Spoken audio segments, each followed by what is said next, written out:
Lucas. Capítulo 20. La autoridad de Jesús.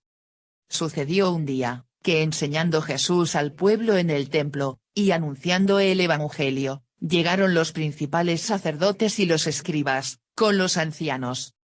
Y le hablaron diciendo, Dinos, ¿con qué autoridad haces estas cosas? ¿O quién es el que te ha dado esta autoridad? Respondiendo Jesús, les dijo, Os haré yo también una pregunta, respondedme. ¿El bautismo de Juan era del cielo, o de los hombres?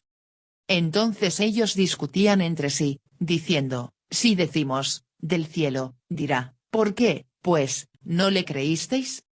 Y si decimos, de los hombres, todo el pueblo nos apedreará, porque están persuadidos de que Juan era profeta. Y respondieron que no sabían de dónde fuese. Entonces Jesús les dijo, Yo tampoco os diré con qué autoridad hago estas cosas. Los labradores malvados. Comenzó luego a decir al pueblo esta parábola, un hombre plantó una viña, la arrendó a labradores, y se ausentó por mucho tiempo. Y a su tiempo envió un siervo a los labradores, para que le diesen del fruto de la viña, pero los labradores le golpearon, y le enviaron con las manos vacías. Volvió a enviar otro siervo, mas ellos a este también, golpeado y afrentado, le enviaron con las manos vacías. Volvió a enviar un tercer siervo, mas ellos también a este echaron fuera, herido. Entonces el señor de la viña dijo, ¿qué haré?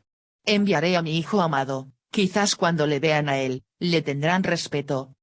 Mas los labradores, al verle, discutían entre sí, diciendo, Este es el heredero, venid, matémosle, para que la heredad sea nuestra. Y le echaron fuera de la viña, y le mataron.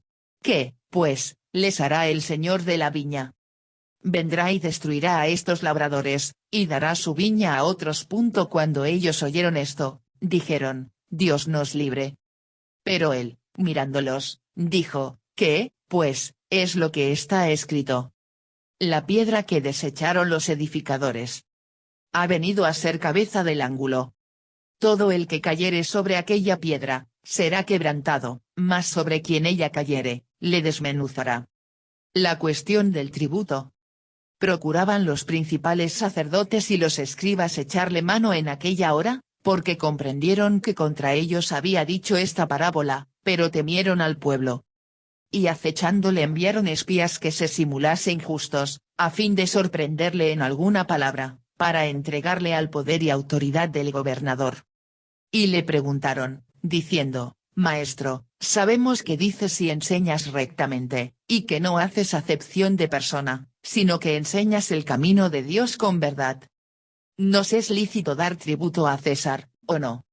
Mas él, comprendiendo la astucia de ellos, les dijo, ¿por qué me tentáis? Mostradme la moneda. ¿De quién tiene la imagen y la inscripción? Y respondiendo dijeron, de César. Entonces les dijo, pues dad a César lo que es de César, y a Dios lo que es de Dios. Y no pudieron sorprenderle en palabra alguna delante del pueblo, sino que maravillados de su respuesta, callaron. La pregunta sobre la resurrección. Llegando entonces algunos de los saduceos, los cuales niegan haber resurrección, le preguntaron, diciendo, Maestro, Moisés nos escribió, si el hermano de alguno muriere teniendo mujer, y no dejare hijos, que su hermano se case con ella, y levante descendencia a su hermano.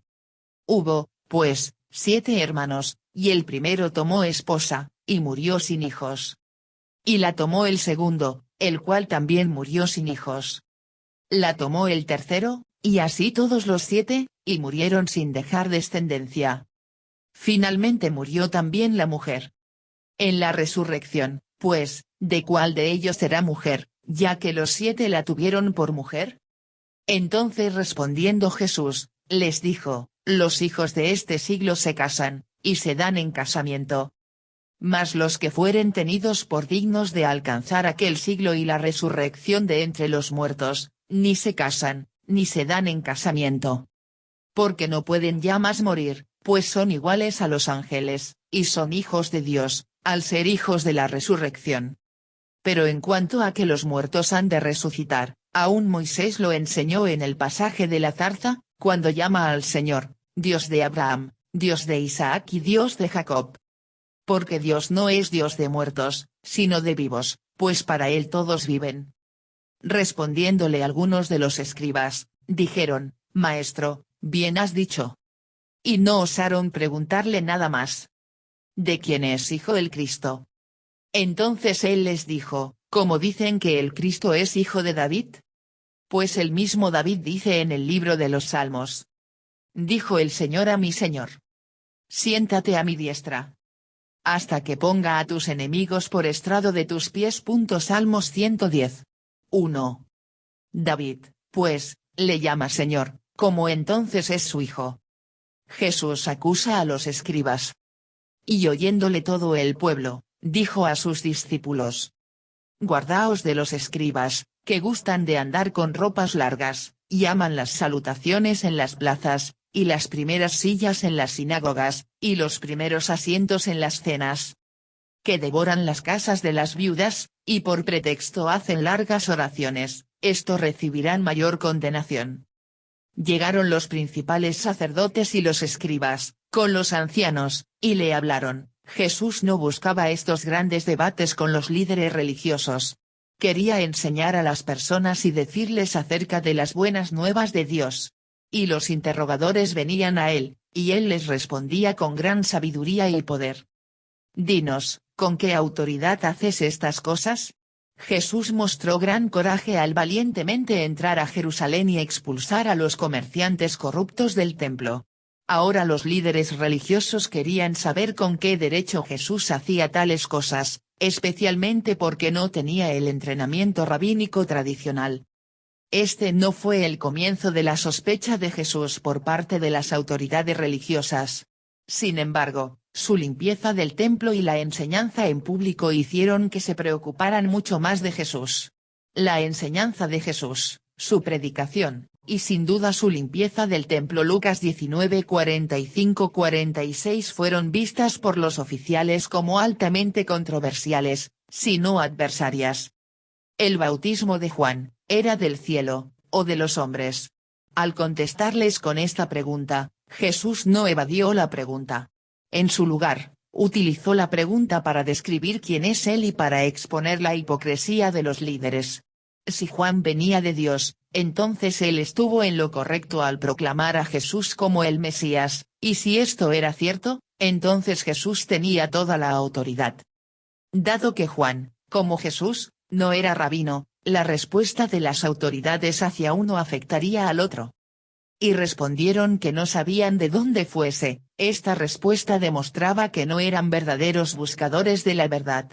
Les importaba más ganar el argumento en contra de Jesús que en conocer la verdad. Si no reconoces la autoridad cuando la ves, él dijo en efecto, ninguna discusión te convencerá de ella.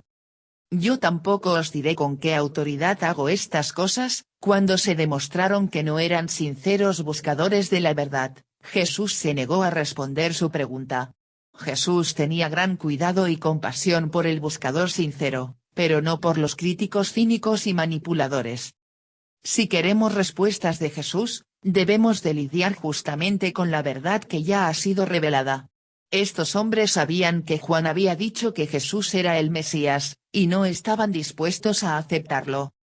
Un hombre plantó una viña, la arrendó a labradores. Este tipo de acuerdo de arrendamiento agrícola era una práctica común en los días de Jesús, especialmente en Galilea.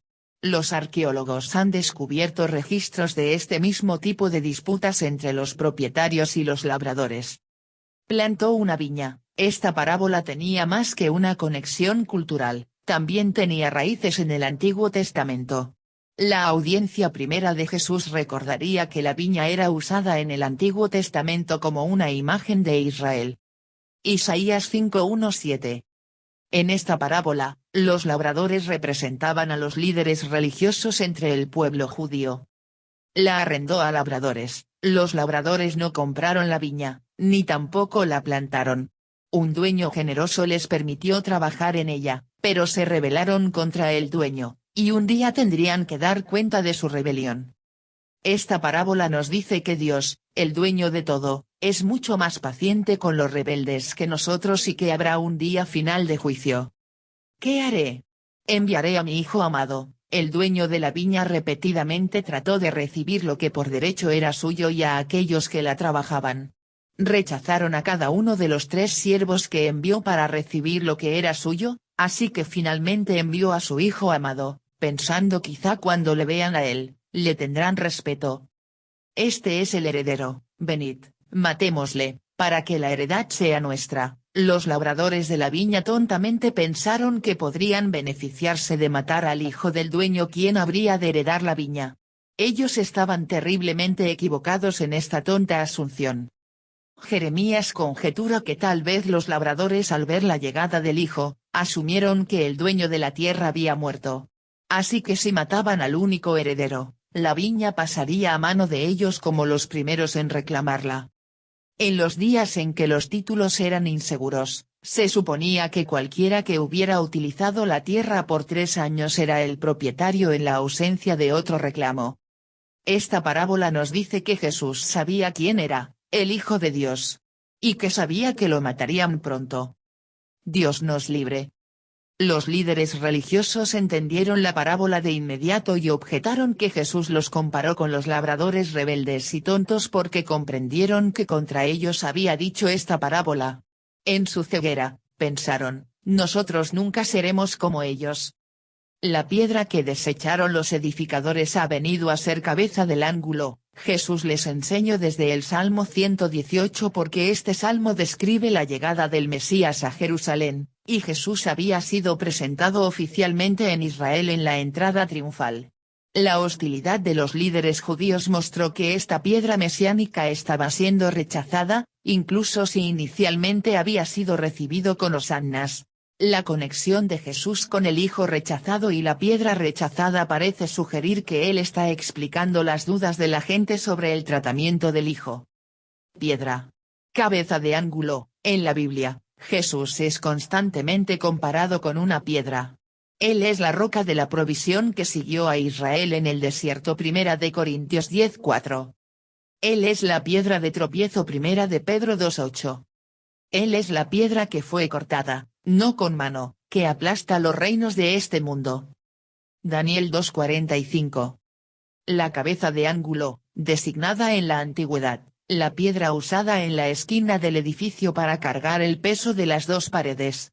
Hubiera funcionado como la piedra angular o la piedra clave en un arco en otra obra arquitectónica. Era la piedra crucial o esencial para toda la estructura. Todo el que cayere sobre aquella piedra, será quebrantado, mas sobre quien ella cayere, le desmenuzará. Cualquiera que venga a Jesús será quebrantado de su orgullo y voluntad propia, pero aquellos que se nieguen a venir serán aplastados por Cristo en el juicio.